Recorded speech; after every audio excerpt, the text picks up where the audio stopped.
Chapter 4, Daniel Dwyer 3, November 6, 2014 AD. Word travels fast in the circles of emergency services, so it was surprising that it was a full 3 days before the buzz found its way to the firehouse. The first words from Sergeant Angel Jones's mouth after hearing that the boy with the 8-ball was in trouble were, "Hell no, and where is he?" It seemed that the boy was being investigated in connection with a burglary at his school, and that his foster parents had disowned him, leaving him at the mercy of the system yet again. But this was not what prompted Jones to announce that she was taking a sick day for the rest of her shift, nor was it what made her blurt the uncharacteristic level of obscenity she let fly on her way out the door. She wasn't at all upset about the break-in, admittedly a little peeved at the Fairweather Fosters, but what had really set her off was receipt of word about the current state of the boy. "Oh shit," one of her crew said, watching her peel off and fly out of the parking lot from the window. "I wouldn't want to be standing in her way." A bat out of hell, still cursing to herself with the full range of her vocabulary, she tore down the highway in her truck. She didn't go directly to the hospital to find Daniel. She had to get something first. She wound up having to go to 2 department stores to find it, one only to tell her that they were out of stock and redirect her to the second. She was still in uniform, badge and name tag on display, and she knew such behavior was unbecoming of her and disrespectful to the institution, but she had to get it out.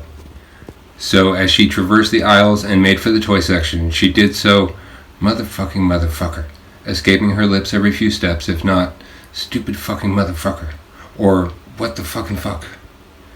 It's not like she was yelling or making a scene, but she certainly turned more than a few heads, especially while perusing the toy aisle in the presence of children. "Here we go," she said, and she plucked a magic 8-ball from the disheveled shelf where it was on display, went to the self-checkout, paid, left, and slammed the door to her truck. "A fucking piece of shit bag here, and an I'll give you something motherfucker there." And she continued her parade of obscenities the whole rest of the drive, and continued still as she got out of her truck, tore the packaging away from the toy, and briskly walked up the pathway toward the entrance to the hospital. She was all manner of unruly under her breath, though quieter and quieter still as she made her approach to the doors, waiting to automatically slide open a few steps ahead. Just feet before her continued forward movement would have triggered the doors to open, she stopped and whispered 4 more fucks in quick succession to herself. Then she took a deep breath, faked a great big smile, and walked into the building with an overly cheerful, "Hi, Sheila, where's Dr. Thornton? I really need to see him. How you doing, darling?" in her much-practiced facade. Angel Jones was not a patient person, but Firefighter Jones had to present as such. So when she was made to wait, she did so a whole 10 minutes before inquiring about the doctor's whereabouts again, and again only once more 6 minutes after that. It had been over 4 years since she'd seen the boy with the 8-ball, the boy to whom she'd gifted the 8-ball, the boy who knew the combination to your locks, who didn't speak, and who, despite seeming to be lacking wit, had gotten himself where he is now because of some goddamn math problem. News of Daniel's condition was disheartening, especially considering she believed the remedy to be so simple. Word was he hadn't slept, eaten, used the restroom, or done anything at all but stare at the palm of his right hand, unmoving in his hospital bed for the last 3 days. It would seem he was reverting to the state of catatonia that he was in when they found him those 4 years past. Word was he'd been catheterized and was being fed through a tube and hydrated intravenously and altogether tended to like he were some kind of invalid. She knew he just needed his toy. Why they would stick and prick and stick the prick of that young boy when he just needed his toy was beyond her. She had taken an active interest in Daniel's placement from early on, expecting to hear about more of the type of crazy goings-on she and her crew had experienced with him that day when he appeared on their doorstep and picked their locks, drank their milk, and ate all of their turkey breast. And she was surprised when day after day went by with no news of anything like what they'd experienced with him at the station. She was very satisfied with herself to learn that he and the toy she'd given him were inseparable, and understood exactly what it meant when the caseworker told her that it seemed he was reliant on the ball to dictate his actions. His every action. She had seen that light in his eyes, light moments before seemingly rendered every which way at once and in chaos, snap into focus when he'd first looked into the little window on the 8-ball she'd given him, and thought it to be like he was looking into another world, or perhaps receiving the word of God. Sergeant Jones pulled the rosary from the neck of her shirt and kissed it, signing the cross, and she recited a brief prayer in her thoughts. She knew what she had seen was a miracle, and she'd come to believe that God must be working through Daniel somehow, and that perhaps he was a greater part of God's plan. She was not a very religious person, but she was religious enough and superstitious enough to easily let go of, if not outright ignore, her innate skepticism when given reason, and she had decided right away that what she'd seen was a miracle. The boy was a miracle. She could not abide how he'd come to this state, and she would help him. After all, she considered herself a good Christian. Done with prayer and patience wearing thin, she thought, holy fuck, where the motherfucking fuck is the goddamn doctor already? It had been at least 5 minutes since she'd last asked, so she prodded again, feeling she'd already been plenty patient. Sheila, what's the deal? Is he coming or what? Dr. Thornton rounded the corner just moments later, and Jones gave him the smile. He was a stern man, unaccustomed to nonsense, by way of which made it seem ironically that nonsense was incessantly being loosed by the world to perturb him. For he saw it everywhere, almost seemed to attract it, one might say, but that in of itself would be nonsense. Astute in such the way he was, he had already come to the correct assumption as to the cause for her visit. Had so from the moment he'd been notified that she'd summoned him. She was here for the mystery boy. Tales of the various phenomena surrounding the boy had already started to spread amongst his staff, distracting them from their duties in several instances, and he was intent on entertaining no further shenanigans. And he was not the least bit disarmed by her smile, like he could see straight through the fakeness. "What can I do for you, Sergeant Jones?" he asked, just friendly enough not to sound unfriendly. "Hi, yes," she said. "I hear that Daniel Dwyer is here and not doing so well. I was really hoping to see him. He's a 9-year-old male Caucasian, doesn't talk." "I see," he said clinically, tapping his clipboard. "Are you a family member?" "No, but he has no family." She started to lose that smile a little in the corners. Hold on to it, she thought. "He is a ward of the state. His foster parents have washed their hands of him as of recently." "I'm sorry, Sergeant." He stopped tapping.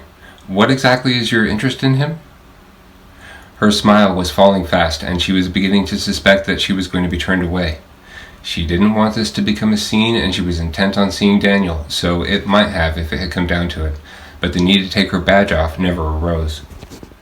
The doctor's reaction to her reasoning was not to scoff and send her packing, but to scoff and say, "Okay, well, this I've got to see," because she just told him the truth. She told him about her experience 4 years ago with Daniel, and that she believes that the 8-ball may be key in retrieving him from his stupefied state, as crazy as it sounded. It was going to go one of two ways, and luckily for everyone, Dr. Thornton found himself amused and not annoyed. Additionally, the stern doctor saw this as an opportunity to demystify the air around his new patient, preclude the growing legend, and get his staff back down from the clouds. So he would allow the firefighter to visit the boy and present him with a toy magic 8-ball, and he would observe alongside as many of his staff that take an interest and have the moment free that he could round up on the way. He figured it would be a complete waste of everyone's time to watch a whole lot of nothing happening, and he planned to spite them afterward with a, "There we go, we wasted all of our time just as so many of you have done these past few days by obsessing over this patient's condition. He is no different than any other patient. He is not magical or psychic, and there is no clinical reason that he should respond to a toy, especially considering he has not responded to sedatives. He probably needs brain surgery, but he certainly is not going to be cured by a toy. There seems to be something seriously wrong with him, and until we know medically what it is we are dealing with, we are going to make no more assumptions based on wild claims, or something of the like." That was the plan anyway. He would wind up speechless in the end. As Dr. Thornton led Sergeant Jones down the corridor, he tapped shoulders and gestured to be followed, and had no less than 6 or 7 nurses and his PA in tow when they arrived at Daniel's room. He leaned against the doorframe as the rest looked on over his shoulder, and watched as Jones pulled a chair up next to his bed and sat upon it. She'd felt a flood of mixed emotions as she took the sight of him in, tubes protruding from him and feeding into him, eyes bloodshot and crazed, gaze fixed upon the empty, upward-facing palm of his right hand. "Oh my God." She promptly went to his bedside and knelt down to meet his dazed eyeline. "Hi, buddy, do you remember me? Look, I brought you something." She placed the 8-ball in Daniel's right hand where his gaze held fast. The air was still as the moments passed, but there was nothing. He failed to grip the toy, and it would have fallen from his hand if Angel Jones hadn't held it in place.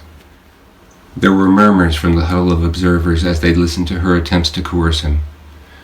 "You just have to ask it a question, remember? Here, give it a try." And so on to no avail. Beaten but never defeated, she placed the 8-ball in his lap, stood and faced the doctor and his group. Dr. Thornton looked satisfied, but gave her the first word. "Maybe it only works with the one," she contemplated aloud. "I'll have to go to his foster parents' home and get the one he was using before. That's gotta be it." Just as the doctor was preparing to speak and essentially end the nonsense, one of the nurses said, "Oh, I think we have it here. The police had it with his property. I remember seeing it." Angel Jones felt a rush through her body, the like one feels when they make a blind catch, or guess the correct number out of 1,000. Not quite euphoria, rather a sense of being exactly where she was supposed to be, precisely when she was supposed to be there. She felt as though this was her moment, like this is what she was always meant to do, like she had followed the trail God had laid down for her and was doing something of vital importance. She knew it. She knew that she could help her miracle. Dr. Thornton, also of little patience, perhaps less so than Jones, almost interjected when the nurse said, "I'll go get it. I'll be right back." But it was in no time at all that he returned with Daniel's 8-ball in his gloved hand. The black was fading on parts of it from having made such frequent contact with Daniel's skin over the years, and slight scratch marks crisscrossed the surface, particularly visible on the faded parts. The plastic shield that served as the window was scratched in several places, and there was a chip in the notched plastic that housed the window.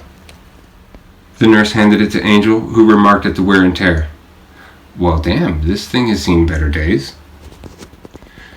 Then, with the hurried caution of a seasoned mother, she placed it in Daniel's hand. This time, they got a reaction. It wasn't the spectacle any of them were hoping for, but served to demonstrate that Sergeant Jones may indeed have been right all along. His fingers tightened to secure it with a subtlety hard to read from across the room, but visible nonetheless. Some of the nurses gasped quietly. His eyes did not change so much, but only slightly shifted to look into the window of his 8-ball. These nearly undetectable movements were then followed by something a little more dramatic. Daniel drew his 8-ball close to him and shifted to lie on his side, which sent the newly bought 8-ball still atop his lap over the edge of the bed. Then he closed his eyes and went to sleep. Where the sedatives had failed, the toy had triumphed. Thornton was speechless. Angel Jones returned home a hero in her own right. She was delighted with herself and anxious to get back to the hospital in the morning and visit him, but she would not wake the next morning with the same sentiment. In fact, she would pack up and take her kids with her to the other side of the country, home to Atlanta, before the week was out, leaving her life behind, all to distance herself from the devil. The kids were in bed, presumably asleep, but she was restless. She couldn't help but to think of Daniel, her miracle, and how to best help him or maybe actually communicate with him. She even giggled to herself a few times, recapping the day's events in her mind. She couldn't sleep, so she paused the movie she was watching from bed and went downstairs to make some tea. She had already had a cup, but her weary eyes cried out for a second. The dim light from the fixture above the kitchen sink bathed the kitchen with plenty of light to see by, but it was not bright by any means.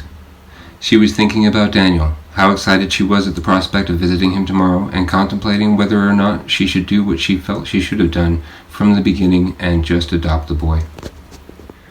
She decided that she was going to take the kids with her to meet him tomorrow, and that she would surprise them and tell them that he was going to be their new brother. She smiled at the thought of sharing her home with him, at having her miracle within arm's reach. Then she turned to retreat to her room and was stopped dead in her tracks. It takes far more time to create something than to destroy it, evident by her cup of tea. She had to wait for the water to boil, wait for the spread from the steeped bag, stir in her honey, and smell it, of course, not to mention the time it took to grow the tea leaves and process, package, and ship it. Considerably more time than it took to fall from her hands and splash across her kitchen floor following the crash of the splintering china. She'd had for all this time an idealized vision of the boy with the 8-ball, her miracle. But what she saw that night terrified her so deeply that she became instantly convinced that her miracle boy was not a gift of God, but actually a demon. The devil, after all, masked his worst affront behind the seemingly benevolent, all in order to disarm man and circumvent his defenses. He wins your trust that he might rule. For standing before her, in her kitchen in the dark, was a black form. The room was dark, but this being was infinitely more so. It was the darkest black. It was like a person in its shape and looked to be about 4 to 4.5 feet tall. It just stood there looking at her. Angel Jones was frozen in fear and could do nothing but return its stare. But it wasn't a stare, because she couldn't see its eyes. All of it was but a sheer deep black outline. One could only surmise the way it faced by extrapolating from the position of what could be seen from the outline. But, eyes or no, it was looking right fucking at her. She couldn't think. She couldn't move. She was seeing a ghost, staring at a ghost. It didn't seem intent on harming her, but she was scared to death all the same. It was perhaps a full 30 seconds before she finally mustered the courage to speak, and said with a quivering voice, "What do you want?" Sergeant Angel Jones didn't know at that moment whether she had been stifling a scream the whole time, or if it had simply erupted involuntarily, because it was the scream from the depths of her very soul. She didn't want to wake the kids. She didn't want them to see this, nor did she want them in harm's way. But she could not stop it. The deafening scream of the seasoned fire sergeant blared through the house as she realized what she was seeing and who it was that was in front of her. In response to her asking what it wanted, the pitch-black form subtly turned its head and lifted its right arm to look into its 8-ball, also the deepest black. Daniel Dwyer was a demon, perhaps even the devil himself. Her scream was but one symptom of the primal fear that had commandeered her body, and she shook uncontrollably as she turned her head away and shielded her eyes from it, the response of a child. Had she her wits about her, she'd never have looked away, knowing to keep eyes on any threat. But looking away was the only shelter she knew to seek, something retained deep inside from her childhood days of fearing shadows in the dark. She didn't look again until she heard her son's voice from upstairs. When she looked back, it was gone. The devil was gone. She would never forgive herself. Even when Daniel later became recognized and celebrated for his interventions in would-be tragedies, Angel Jones didn't see it the way everyone else did, and she would never forgive herself for rousing him. He was saving innocent people, sure, but he was also killing people. The world would come to embrace him with time, but she would never be swayed. He did whatever the 8-ball told him to do, and he killed people. As far as she was concerned, that 8-ball was a radio to hell. It certainly couldn't be a tool of God. After all, God would never tell him to kill people.